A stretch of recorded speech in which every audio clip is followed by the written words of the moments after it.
एक बार एक आदमी गौतम बुद्ध के पास रोते हुए गया और गौतम बुद्ध से बोला, हे भगवान, मुझे ये जीवन क्यों मिला है? इस संसार में आखिर मेरी कीमत क्या है?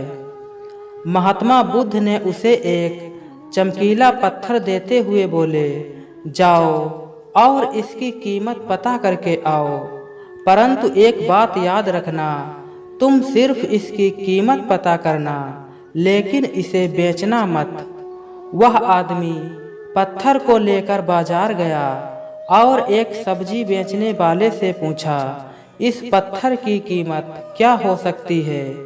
सब्जी वाला पत्थर देखकर समझ गया, ये जरूर कोई कीमती चीज है। उसने कहा, इस पत्थर के बदले मैं तुम्हें 2 वक्त की सब्जी दे सकता हूँ। फिर वो आदमी एक चावल बेचने वाले के पास गया। उस आदमी ने पत्थर दिया तो उसने कहा, इसके बदले मैं तुम्हें 1 बोरी चावल दे सकता हूँ। फिर वो आदमी आगे बढ़ गया और उसने सोचा, ये पत्थर तो कीमती लगता है। फिर वो एक जोहरी के पास जाता है और उस पत्थर की कीमत पूछता है।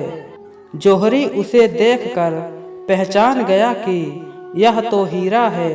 जोहरी ने कहा, मैं तुम्हें 50,000 रुपये दे सकता हूँ। अब वो इंसान पत्थर की कीमत जान चुका था और वो गौतम बुद्ध के पास वापस लौटने लगा। जोहरी आवाज लगाते हुए कहता है, मैं तुम्हें 5 लाख रुपए दे सकता हूँ।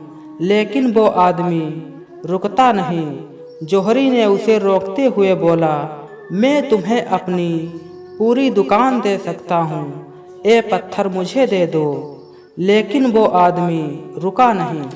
भगवान बुद्ध के पास जाकर सारी बातें कहीं। गौतम बुद्ध मुस्कुराते हुए बोले, सभी ने इस पत्थर की अलग अलग कीमत इसलिए लगाई है क्योंकि जिसने इसकी जितनी कीमत समझी उतनी लगा दी। उसी तरह ये जीवन है।